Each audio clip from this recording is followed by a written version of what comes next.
Il y a plein de règles qui ont été contournées et aujourd'hui, du coup, heureusement qu'elles ont été contournées à un moment. Comme l'IVG, par exemple. Hello, moi c'est Kim Gilewin. Bonjour à tous, c'est Karl. Et moi, c'est Marilou. Alors aujourd'hui, on va se retrouver pour jouer au jeu de Sex Education. Donc il y aura 4 thèmes avec différents sujets à aborder. Est-ce que déjà, tout d'abord, vous avez un sujet en particulier où vous voulez pas parler? Parce que voilà, faut pas être gêné. Je suis ouverte à tout, moi. J'ai rien en tête. Et ben nickel. C'est parti. Alors du coup, pour commencer, on va devoir dessiner le plus beau clitoris. Et celui qui a le plus beau pourra commencer. Oh putain, j'en sais rien moi. Mais arrête. Ouais, bah. Je suis désolée, mais toi tu t'es trompée de sexe. On dirait un petit zizi quand même, hein. Mais toi t'as fait un... On dirait un loup-garou, genre, tu sais. T'as mis des cœurs dessus? Bah, un mignon, on a dit le Vraiment, plus là, beau. Je sais pas où t'es parti, hein. Mais c'est jamais aussi gros en clitoris. Bah d'accord, mais j'ai fait un zoom. Franchement, je suis désolée, le mien c'est le mien. Elle a fait plus d'efforts. Voilà. D'accord, ok. Bon, du coup, je pose un valet et je vais choisir le mot désir. Est-ce que vous pensez que c'est grave de désirer quelqu'un d'autre que son partenaire? Je pense que ça dépend de la relation en vrai. Bah pour moi, à partir du moment où t'es dans une relation et que tu désires quelqu'un d'autre, c'est que t'es pas bien dans ta relation. Non, parce qu'il y a différentes formes de relations, genre relation libre, polyamour, enfin tu vois. Bah là, effectivement, on rentre dans une spécificité qui est différente, donc là je comprends. Mais si on parle d'une relation dans le terme classique, tu désires quelqu'un d'autre que ton partenaire, c'est que c'est bizarre. Bah, si la relation, voilà, c'est vraiment basé sur uniquement l'autre, enfin vraiment exclusivité, oui, là, oui. Ouais. Et j'aime bien. Ouais, chérie. Détermination, révolution, rébellion. Est-ce que vous êtes déjà rebellé en général? Ouais, par rapport à mes parents. Ils essaient de me dire des choses que moi je voulais pas voir. Et en fait, je les ignore complètement et je me rebellais complètement par rapport à ça. Et jusqu'à m'embrouiller avec eux carrément, quoi. Ok. Et toi? Moi, pareil, ouais. Alors, moi, c'est plus par rapport aux études. Je sais que plusieurs fois, tu vois, j'ai tenu tête à des profs parce qu'il y avait des choses où bah, j'étais pas d'accord avec ce qu'ils pouvaient dire ou faire. Et quand, par exemple, ils s'en prenaient à quelqu'un, bah, je réagissais et tu vois, j'étais en mode... La militante de la classe, quoi. Et toi? Je pense pas être quelqu'un qui est dans le conflit, tu vois. J'ai pas trop le temps pour ça, mais depuis que je suis petit. Le mec ouais. buzzy, tu Le vois. mec a pas le temps, genre. Joker.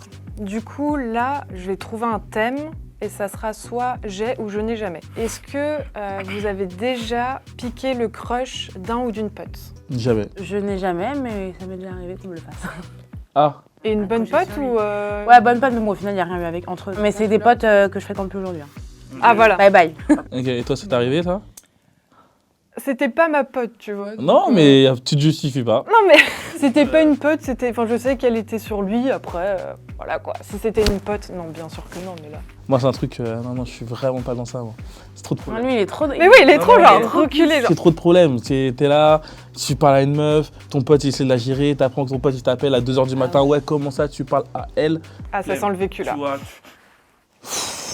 Alors, un combat pour ne plus avoir peur. Moi, personnellement, ça m'arrive de militer un peu pour des causes importantes, par exemple le harcèlement. On est amené à être harcelé dans la rue, plus les femmes en général, après ça arrive aussi aux hommes. Oui, parce qu'on y est quasiment confronté tous les jours, enfin très souvent. Bah ouais, même un sifflement. Ou le soir, tu vois, le soir tu vas être là, genre putain, j'espère que je vais pas me faire embêter, enfin tu vois. Alors, 4 mots, identité, instinct, découverte et confiance pour le roi. J'ai une question qui va être plus du coup, je pense, sur l'identité. Enfin, comment vous voyez par exemple la polémique d'un garçon qui va vouloir aller au lycée en crop top? Et je pense qu'on doit être libre de pouvoir se définir, de choisir son genre, etc. Mais moi, à partir du moment où tu es heureux, tu fais ce que tu veux, quoi. Et toi? Moi je trouve ça important de s'affirmer parce que bah voilà, pour montrer que maintenant il y a différents genres, il y a différents styles, il faut que les gens s'habituent. C'est comme l'homosexualité, tu vois, ça a été très longtemps caché. Maintenant ça fait des dizaines d'années que c'est mis en avant et les gens, c'est bon, intègrent petit à petit l'homosexualité. Plus on en parle, mieux c'est. C'est ça. Je comprends et alors, je suis tout à fait d'accord avec la logique du fais ce qui te rend heureux. Si dans un règlement il y a écrit que par exemple les garçons ne doivent pas porter de jupe, alors mon point de vue va être d'éviter de porter de jupe. Donc on interdit aux mecs de mettre des jupes. Ok. Mais alors à ce moment-là, il faut aussi interdire aux meufs. Faut qu'il y ait des règles égalitaires, tu vois. Tu vois, moi, imagine, demain je vais à l'école, j'ai envie de mettre un jogging, je suis plus confortable en jogging. L'école me dit, bah non, tu n'as pas le droit de mettre de jogging. Ben je vais pas mettre de jogging. Sauf que le jogging, c'est autant les femmes que les hommes qui n'ont pas le droit de mettre de jogging pour aller à l'école. La jupe, tu vois, pourquoi alors les meufs auraient le droit et pas les mecs?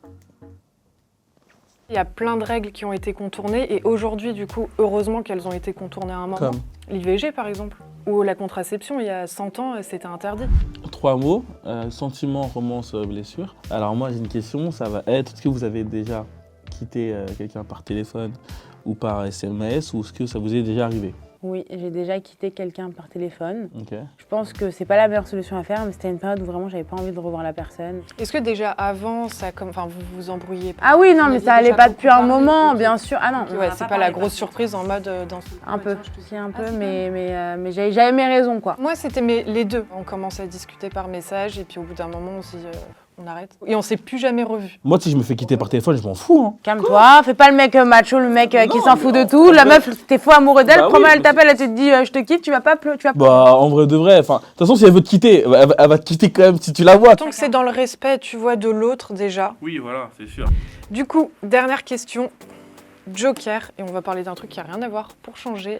Est-ce que vous avez déjà fumé de la beuh? Ouais, j'étais ancienne addict, donc clairement, ouais. Ah ouais, carrément. Vous avez jamais testé? Bah, quand j'étais petit, si. Enfin, quand j'étais petit. T'as déjà goûté, quoi? J'ai déjà fumé. Non, non. T'as jamais été un grand Bien fumeur? sûr, voilà, j'ai jamais été un grand fumeur. Et puis de toute façon, il y a vraiment une grande étape entre fumer en soirée avec ses potes et Voilà. le mec qui va rouler tout seul. Qui va rouler tout seul et fumer. Moi, pour Voilà. vous dire, j'étais à 3, 4, 5 par jour. Seule, du coup? Ah, toute seule. Et toi, du coup, t'as déjà? Ouais, moi, mais vraiment occasionnellement, en soirée, Ouais, mais non, toujours non, avec des potes. Et pour parler de addiction, entre guillemets, vous savez, les ballons, là. Tout le monde en fait un Ah ballon. ouais, ça, j'ai jamais pris. Il y a 3 semaines, j'étais avec une copine en soirée, on était notre bande de copains. Elle a pris un ballon et son cerveau, il a manqué d'oxygène.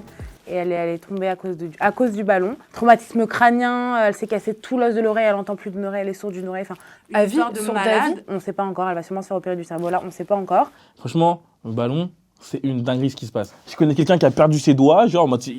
Ah ouais, non, mais il y a des histoires de malades, hein. J'ai jamais entendu. Bah, voilà, tu vois, t'entends pas, c'est pas normal. Je sais pas pourquoi les gens qui font. C'est des trucs bizarres.